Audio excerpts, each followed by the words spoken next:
Gym Hari कथा ऊसर बीज बय फल दशा।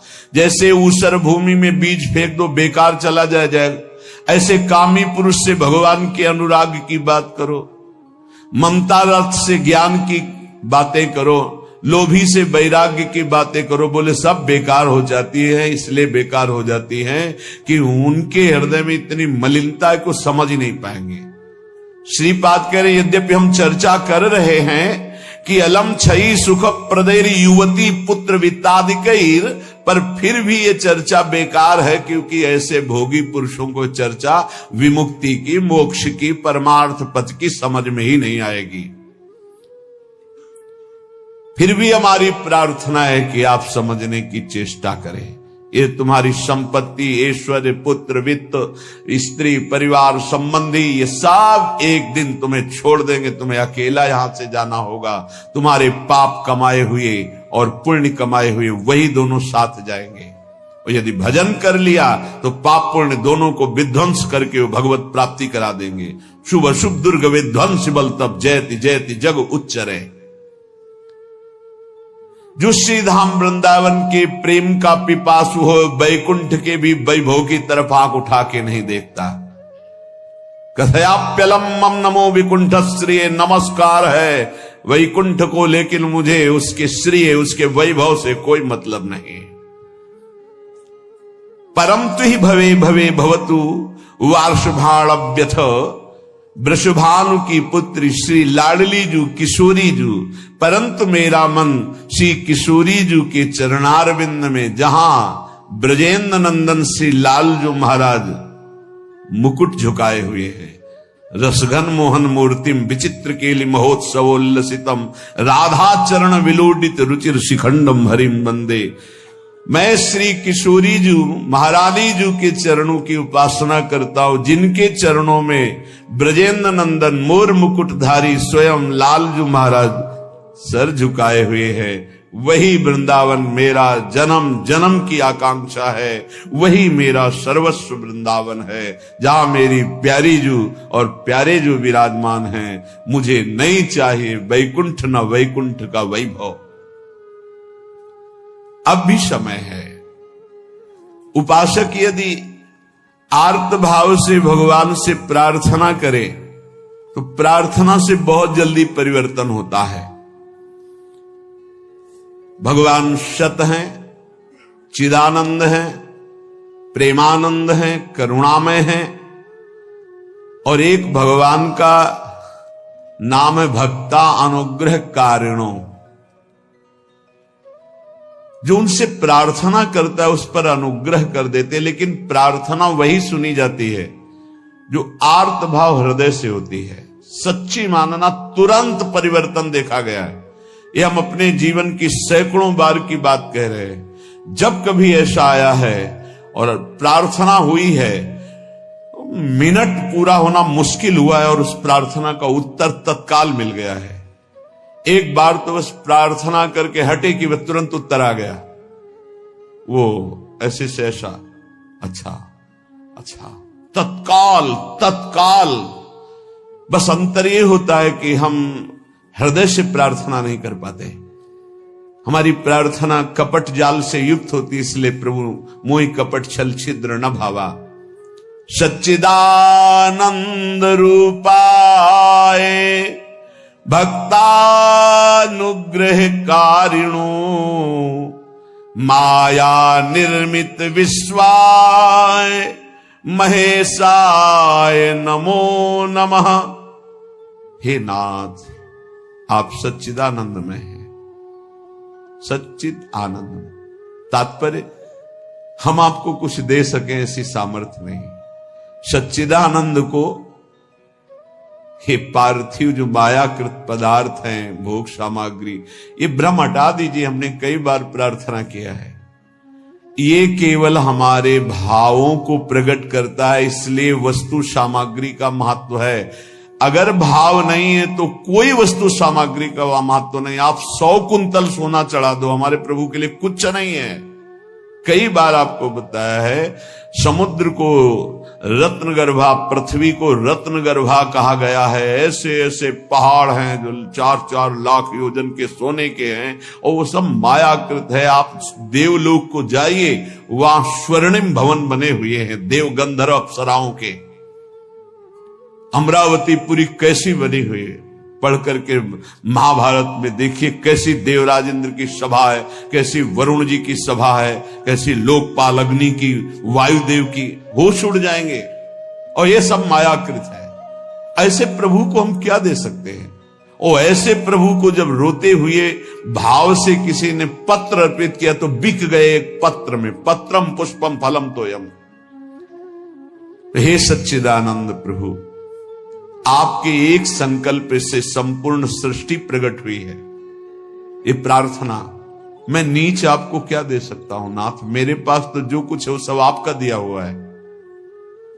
शब्दों को देखिएगा, हे नाथ मेरे पास जो कुछ है वो तो आपका दिया हुआ है। आपके एक संकल्प से संपूर्ण सृष्टि हुई है।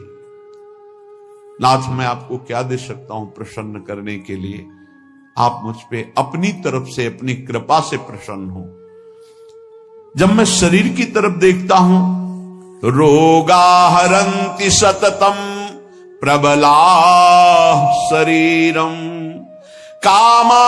कामादयोप्यनुदिनम प्रदहन्ति चित्तम मृत्युश्च नृत्यति सदा कलयन् दिनानि तस्मात् त्वमद्य शरणं मम दीन बंधो। अब अगर हम विचार करें शरीर के लिए, तो नाथ शरीर में कोई न कोई परेशानी बनी रहती। रोगाहरन्ति सततम प्रबला शरीरम। ये प्रबल रोग शरीर को छीन कर रहे हैं। High blood pressure, low blood pressure, sugar, ये वो। हम क्या आपसे वादा करें कि हम ऐसी साधना करेंगे कि आप प्रसन्न हो जाएंगे? पहली बात बाहरी वस्तुओं की। नाथ आपने एक संकल्प में अनंत ब्रह्मांडों का सृजन किया। स्वामी मेरे पास जो वस्तु आपकी दी हुई है, मैं किस वस्तु से आपको रिझा सकता हूं? नाथ वो तो आपकी दी हुई है। रही शरीर की बात, तो रोगाहरन्ति सततम प्रबला शरीरम। प्रबल रोग हमारे शरीर की शक्ति को छीन कर रहे हैं। अंदर आए सूक्ष्म शरीर, तो कामादयोप्यनुदिनम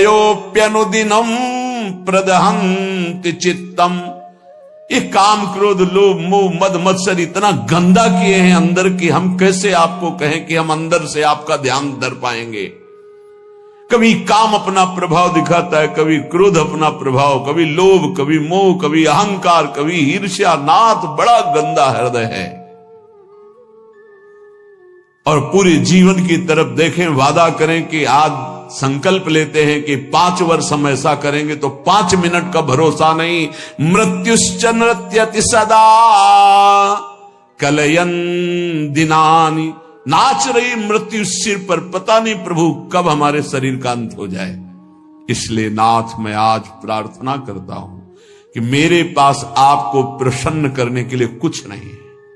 आपकी दी हुई भोग सामग्री और ये शरीर रोगों का घर, मन विकारों के द्वारा अपवित्र, और प्रभु पूरा जीवन मृत्यु के हवाले। किस समय मेरी मृत्यु हो जाए मुझे भरोसा नहीं, पता नहीं। नाथ तस्मात् त्वमद्य शरणं मम दीन बंधो। हे दीन बंधु, अब एक ही उपाय, मैं आपकी शरण में हूं। आप मुझे अपने चरणों की शरण में रख लीजिए। हे प्रभु, वे देहो विनश्यति सदा परिणामशीलस् चित्तं च खिद्यति सदा विषयानुरागी बुद्धि सदा हि रमते विषयेषु नान्तस् तस्मात् त्वमद्य शरणं मम दीन बंधु। बहुत सुंदर। नाथ ये शरीर का प्रतिपल परिवर्तन हो रहा है। कभी घुटने के बल था, फिर किशोर अवस्था आई, फिर जवानी आई, फिर धीरे धीरे ढल रहा है। ये नाशवान शरीर नाश की तरफ जा रहा है। और प्रभु मन प्रतिपल भोगों में लगा हुआ है, हमारा चित्त प्रतिपल भोगों में लगा हुआ है। ईमानदारी की बात देख लो, ये खाऊंगा, ये पीऊंगा, ये देखूंगा, ये भोगूंगा, ये भोगा, अब ये भोगूंगा, ऐसी ही गणित चलती रहती है अंदर। और मेरी बुद्धि बस एक ही बात, इस विषय को भोगने में ये सुख है निश्चय करती है, विषयों में सुख है। मारा गया प्रभु, मारा गया। कुछ भी ऐसा नहीं है जिस पर मैं टिक सकूं। शरीर टिक नहीं रहा क्योंकि नाशवान प्रतिक्षण नाश की तरफ जा रहा। मन प्रतिक्षण भोगों का चिंतन कर रहा। बुद्धि यही निश्चय करा रही कि भोगों में, रुपया में, घर में, मकान में, स्त्री में, पुत्र में, शरीर में, इन्हीं में सुख है। नाथ, कभी मैं आत्मा राम नहीं बन सका, अर्थात अपने स्वरूप को नहीं जाना कि मैं कौन हूं।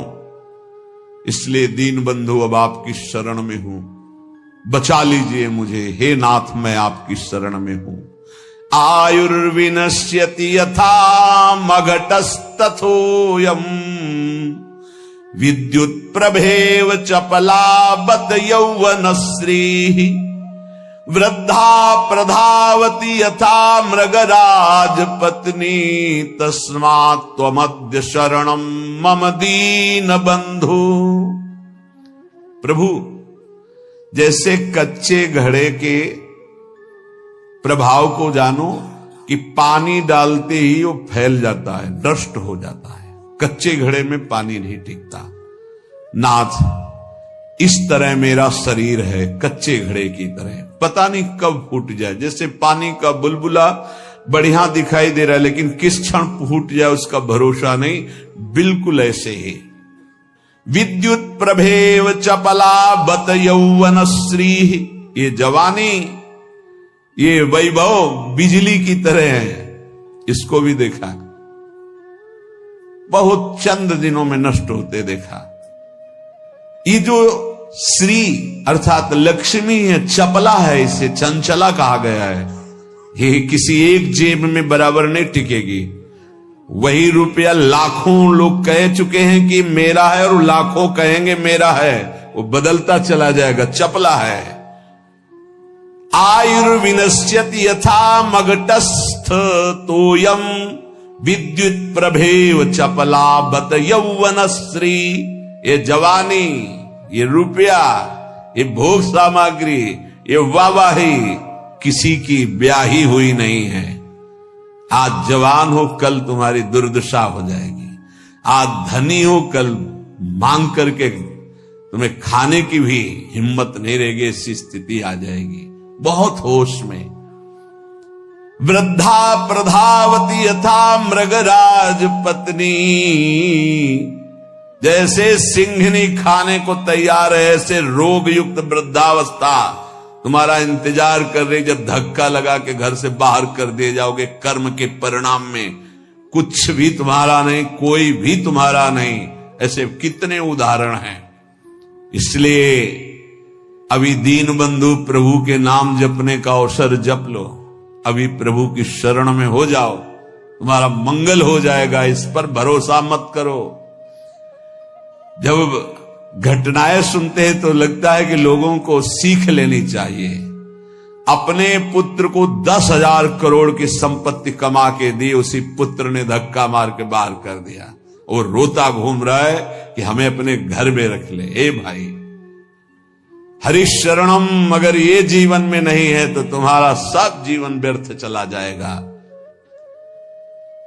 आयाद व्ययो मम भवत्यधिको अविनीते कामादयो हि बलिनो निबला समाद्या मृत्युर्यदा तुदति मां बत किं बदेयम।